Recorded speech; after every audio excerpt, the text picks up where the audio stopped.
Welcome. Selamat datang di zona alur cerita film gue Papara Movie. Di video perdana ini, gue bakal ngerangkum alur cerita film dari Korea yang sudah pasti tidak asing lagi dengan tokoh utama di film ini, yaitu Ma Dun-suk atau Don Lee, yang dimana tentunya akan mengguncang adrenalin kalian semua, yang menceritakan kisah hidup tentang Ma Dun-suk yang mantan gangster telah bertobat serta ingin menjalani hidup yang lebih baik bersama sang istri. Namun seketika itu juga kehidupannya pun harus kembali jungkir balik, yang dimana setelah ia menyadari bahwa sang istri telah diculik oleh bos gangster edan serta berprofesi sebagai komplotan perdagangan manusia. Tanpa berlama-lama lagi, atur posisi, siapkan mental, fokuskan mata, dan jangan lupa habiskan kuota tetangga kalian. Tapi sebelum itu, kita intro dulu.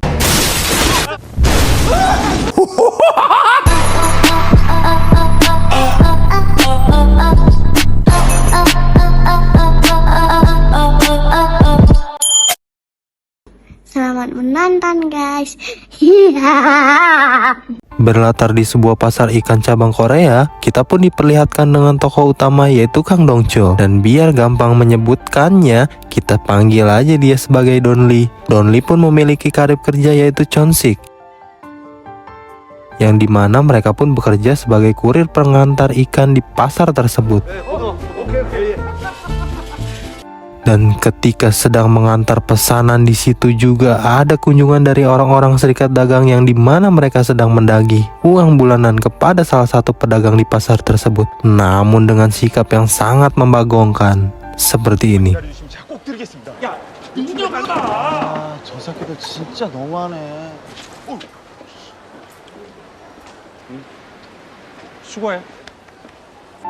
Dan selesainya mengantar pesanan para pedagang, Don Lee pun mendatangi seorang pengusaha yang mengajaknya bekerja sama dalam investasi kepiting yang dikenalkan langsung oleh ketua park. Ini dia orangnya.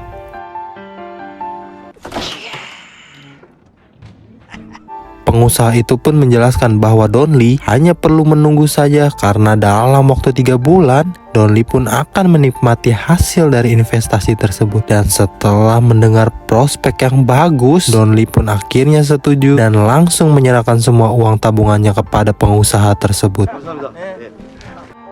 Di sisi lain, kita pun diperlihatkan dengan sosok istri dari Don Lee, yaitu Jisoo. Ia pun bekerja di sebuah panti jompo serta menjalankan paruh waktu sebagai pelayan di warteg Ibu Ningsi. Lalu di malam harinya ketika Don Lee menjemput sang istri, Don Lee pun sedikit bercerita tentang investasi kepiting raja yang dijalankan oleh teman-temannya, yang dimana Don Lee pun mengatakan bahwa investasi tersebut sangatlah menguntungkan. Akan tetapi alih-alih mendapatkan respon yang baik, Jisoo pun malah mewanti-wanti Don Lee agar tidak usah ikut-ikutan dengan temannya itu. Karena nyatanya si Don Lee ini sudah sering ditipu oleh investasi yang seperti itu.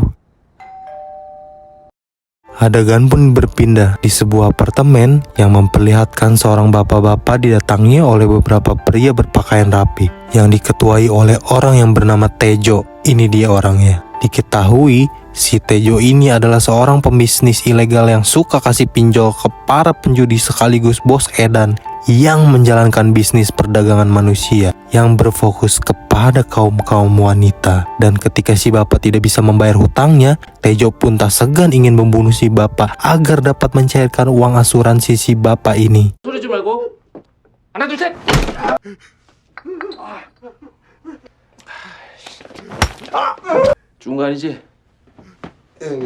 Namun tak lama dari itu, muncullah anak gadis si bapak yang ketika si Taejo melihatnya, sontak ia pun langsung memutuskan membawa si gadis tersebut agar dapat dijual serta memperoleh keuntungan yang lebih besar dari asuransi si bapak. Dan ketika di perjalanan pulang ke markas, supir Taejo yang bernama Sapri pun tak sengaja menabrak mobil Don Lee. 아니 오빠 깜짝이야.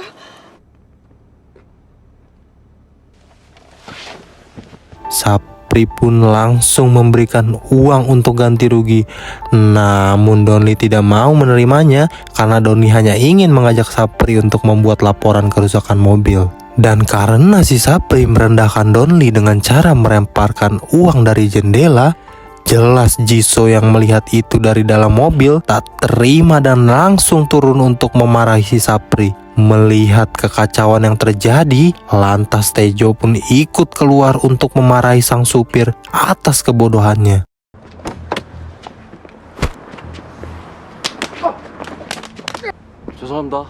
Namun di sisi lain, Taejo pun nampak tertarik dengan Jisoo yang memiliki paras cantik, yang mana apabila si Jisoo ini dijual, mungkin saja ia dapat menghasilkan cuan yang lumayan besar. Ya begitulah pikir si Taejo ini.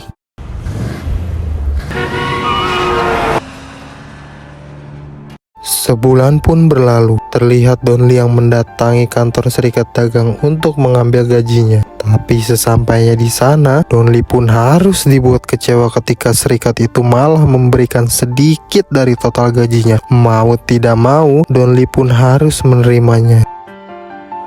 Setelah itu, Donli dan Chonsik pun nongkrong bersama di Sevel di dekat perempatan. Chonsik pun mengeluarkan unek-uneknya bahwa meragukan investasi yang Donli lakukan, dan mungkin saja investasi tersebut hanyalah investasi bodong.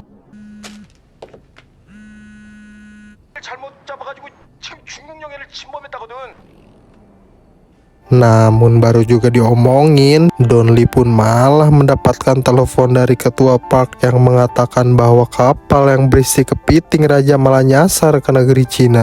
Di sisi lain, Jisoo pun mendapati kalau propertinya akan segera disita oleh pihak bank bila dia tidak segera melunasi hutang-hutangnya. Dan selesainya Jisoo dari sana, terlihat juga seseorang yang sedang mengawasinya. Lalu di malam harinya, Donli pun mengajak Jisoo untuk pergi makan di restoran, yang dimana ternyata hari itu adalah ulang tahunnya Jisoo. Lalu dengan secara mendadak, Jisoo pun mengatakan bahwa sebaiknya mereka berdua bercerai saja, karena itu jalan satu-satunya untuk meringankan hutang mereka. Tapi Donli pun tidak mau serta mengatakan bahwa investasi kepiting raja yang ia lakukan akan membuat kaya raya. Mendengar itu, sontak saja Jisoo pun langsung marah seketika. 야 감독자! 아니 꽃게가 아니라 킹크랩 말이야. 킹크랩. 야! Dan ketika Donli ingin mempersiapkan kue ulang tahun untuk Jisoo, Jisoo pun langsung pulang tanpa berpamitan. Dan sesampainya di apartemen, Jisoo pun harus dikagetkan dengan kedatangan orang-orang misterius yang tidak dikenalnya. Dan setelah mereka berhasil masuk, Jisoo pun langsung dibius lalu dibawa kabur. Tak lama berselang, Donli pun akhirnya nongol di sana. Akan tetapi, setelah masuk ke dalam rumah, Donli pun langsung merasa aneh ketika melihat kondisi rumah yang tidak kondusif serta amburadul. Sontak ia pun menyadari bahwa sudah terjadi sesuatu kepada sang istri. Di keesokan harinya, Donli pun terlihat sudah berada di Kapolsek untuk melaporkan hal tersebut dan mengecek CCTV untuk mencari tahu. Namun karena kondisi malam yang gelap serta CCTV yang butut, para polisi pun belum bisa mendapatkan petunjuk apapun tentang penculikan tersebut. Dan setelah keluar dari kepolisian, Donli pun mendapatkan telepon misterius yang sudah pasti kita bisa tebak itu adalah si Taejo, yaitu dalang penculikan tersebut. Lalu Taejo pun nyuruh Donli untuk segera pergi ke restoran Bang Jono untuk mencari sebuah tas yang berwarna coklat. Dan ketika Donli sampai di sana, Taejo pun langsung menyuruh Donli untuk membuka tas coklat tersebut. Taejo pun berkata dengan gamblangnya bahwa semua uang yang ada di dalam tas adalah upah untuk membayar tubuh sang istri, yaitu Jisoo. Mendengar hal tersebut, sontak Donli pun marah sekaligus tak terima dengan ucapan si Taejo ini. Entah iblis mana yang merasuki si Taejo ini benar-benar sampai tega membayar tubuh istri orang dengan uang. Dan di saat itu juga, Donli pun melihat sosok orang yang mencurigakan dari arah dalam. Menduga bahwa orang tersebut mungkin saja pelaku penculik sang istri, Donli pun langsung menyuruh Chonsik untuk mengejar orang tersebut. Namun setelah di stop, sayangnya orang tersebut bukanlah pelakunya. Sontak Don Lee pun langsung meminta maaf kepada orang tersebut.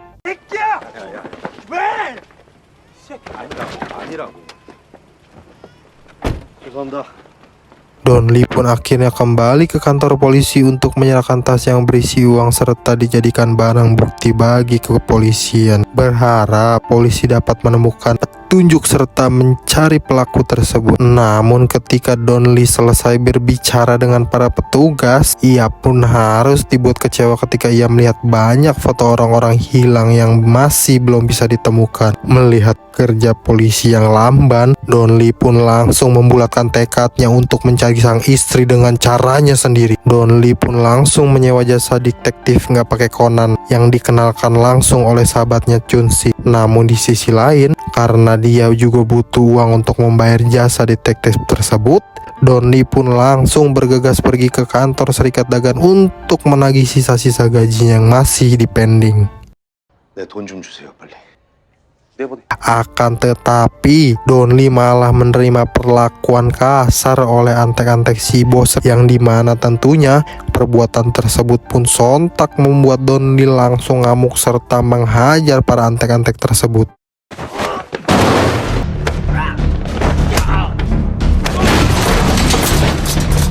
내 돈 가지고 와, 빨리.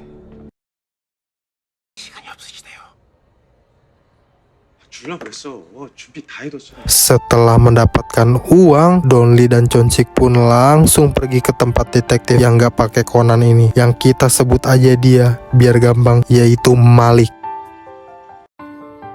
Tanpa babi bu lagi, dengan melihat CCTV restoran Mang Jono yang tadi sempat didatangi oleh Don Lee, mereka pun langsung menemukan orang yang membawa tas berisi uang tersebut.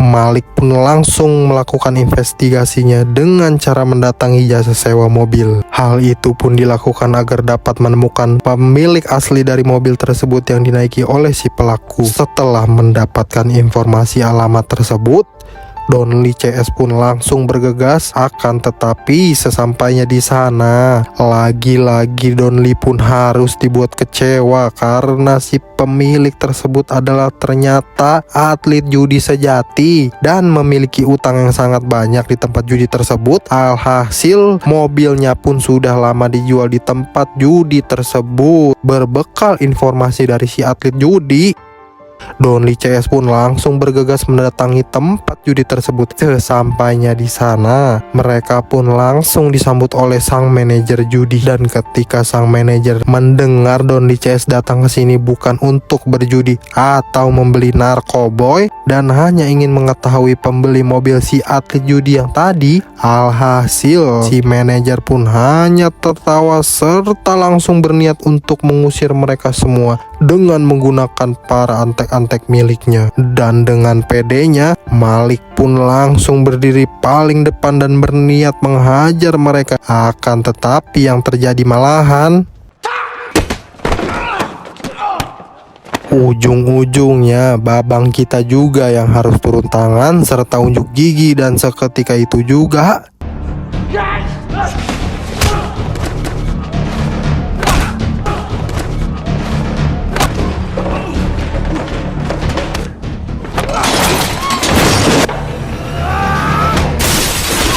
melihat antek-anteknya yang sudah babak belur, sang manajer pun langsung kooperatif serta memberi kartu nama perusahaan yang telah membeli mobil tersebut. Tapi sayangnya kartu tersebut pun sudah kadaluarsa karena nyatanya memanglah transaksi tersebut sudah sangatlah lama, yaitu 2 tahun yang lalu. Sehingga Don Lee CS pun tidak mendapatkan petunjuk apapun dari sana.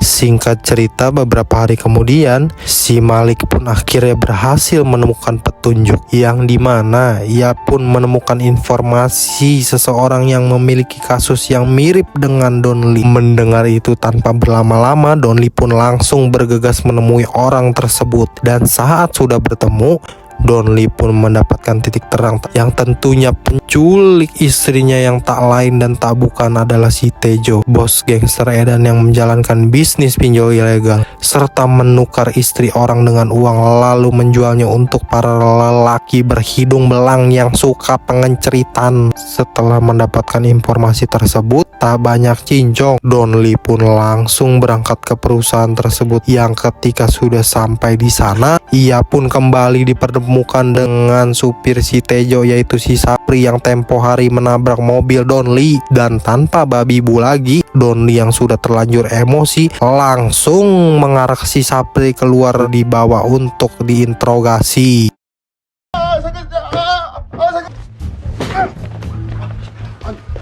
Akan tetapi di sisi lain, aksi tersebut pun disaksikan langsung oleh si Tejo dari CCTV kantor. Sontak tak berselang lama, Tejo pun langsung menelepon HP si anak buah yang lalu diangkat oleh Donli. Dan dengan membagongkannya, Tejo pun mengancam serta memperlihatkan sang istri yang dijambak lalu diarak ke kolam. Tejo pun mengatakan apabila si supir tidak dibunuh oleh Donli, maka Tejo pun akan membunuh sang istri. 야! 하지마! 하지마! 야! 하지마! 하지마 이 개새끼야! 하지마! Dan karena tidak ada pilihan lain, Donli pun langsung mencekik si Sapri dengan tali tambang hingga terjongkeng. 잠깐만요. 어? 야! 잠깐만! Kemudian Tejo pun mengatakan bahwa Donli pun harus mengembalikan semua uangnya untuk ditukar dengan nyawa sang istri tercinta. Dan setelah video call berakhir, Donli yang masih memiliki hati nurani pun lantas ia menyuruh Cunsik untuk menyayat sedikit bagian kepalanya si Sapri agar aliran darah si Sapri dapat normal dan membuatnya sadar kembali. Akan tetapi setelah disayat, Sapri pun tak kunjung bangun dan ketika Donli mengurusnya, inilah yang terjadi. 뭐야? Lalu scene pun berpindah di mana Jisoo disekap dengan wanita-wanita lainnya. Di sana juga terlihat sosok pria yang ditugaskan khusus untuk mencicipi para wanita di sana untuk mengetahui seberapa bagus dan mulus tubuh wanita tersebut sebelum mereka jual. Jelas saja ini adalah tugas yang sangat membagong. Tapi ya sudahlah. Sementara itu, Donli CS pun mendatangi kantor polisi yang dimana mereka pun hendak mengambil kembali uang si Tejo yang sudah menjadi barang bukti dan sitaan dari kepolisian. Dengan menyamar menjadi kejaksaan, Cunsik dan Malik pun masuk serta mencoba untuk mengelabui seorang polisi yang berjaga di dalam. Akan tetapi, penyamaran mereka pun harus diketahui oleh polisi tersebut ketika menelepon rekannya dahulu. Dan ketika Donli melihat itu, ia pun langsung mengalihkan perhatian para polisi lainnya dengan cara meledakkan satu mobil di sana. Pada akhirnya mereka pun berhasil mendapatkan uang tersebut. Kembali ke markas si Tejo di mana kita pun diperlihatkan salah satu wanita yang ingin ia jual sudah bonyok serta tidak sadarkan diri, dan atas kelalaian si pria pencicip wanita yang telah menyiksa si wanita ini. Dan kalau menurut Tejo ini akan merugikan harga nilai jual si wanita tersebut. Tanpa babi bu lagi, Tejo pun langsung memukuli si Germo ini.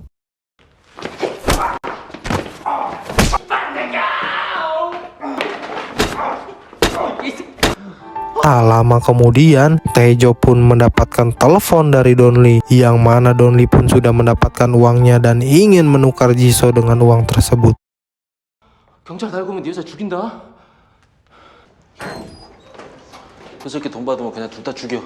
Lalu setelah kondisi sudah kondusif, Jisoo pun langsung membangunkan temannya tersebut dan langsung ingin mengajaknya kabur dari sana melalui jendela dengan membobolnya. Akan tetapi beberapa penjaga pun datang menghampiri mereka. Alhasil Jisoo lah yang berhasil keluar dari tempat tersebut. Dan ketika Jisoo terus berlari, akhirnya ia pun menemukan pengendara mobil dan langsung meminta tolong untuk mengantarkannya ke kantor polisi.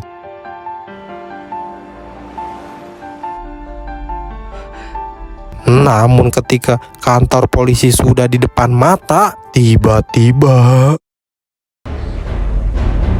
di sisi lain, Donli pun sampai di markasnya si Taejo, di mana ketika ia masuk, Donli pun langsung menghajar seorang penjaga yang ada di bawah. Dan ketika pencarian tersebut, lagi-lagi Donli pun harus dihadang dengan beberapa anteknya si Taejo. Walaupun mereka ada puluhan belasan bodoh amat, yang jelas Donli akan membabat mereka semua satu persatu dengan tinju maut tulang baja otot besinya.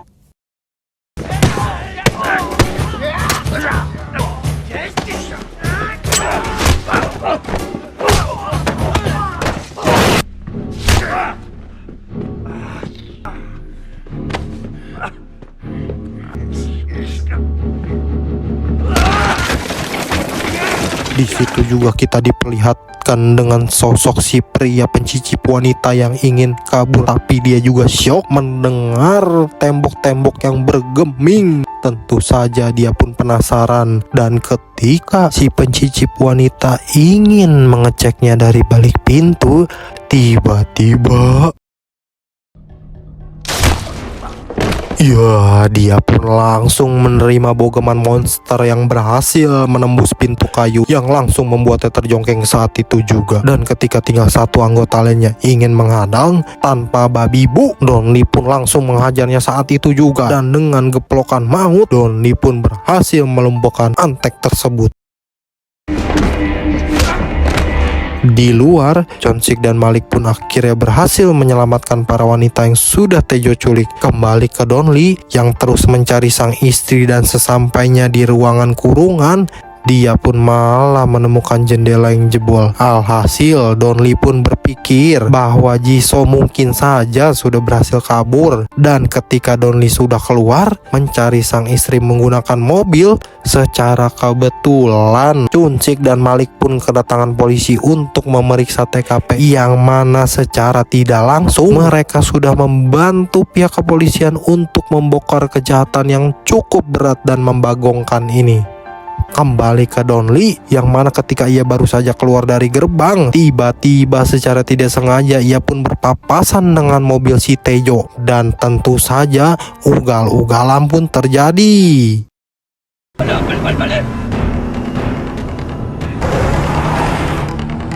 Dan ketika pengejaran tersebut terjadi, tiba-tiba mobil Donli pun harus ringsek menghajar pembatas jalan. Melihat itu, Taejo pun langsung mengambil sebatang kampak dan menghampirinya, lalu menyeru Donli untuk keluar serta menghadapinya. Tapi yang terjadi,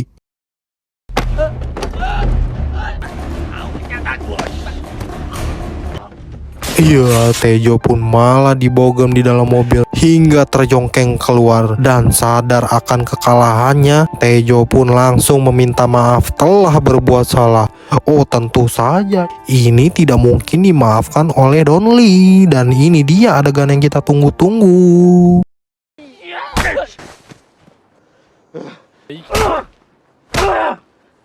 Dan pada akhirnya Donli pun berhasil menyelamatkan sang istri tercinta Jisoo.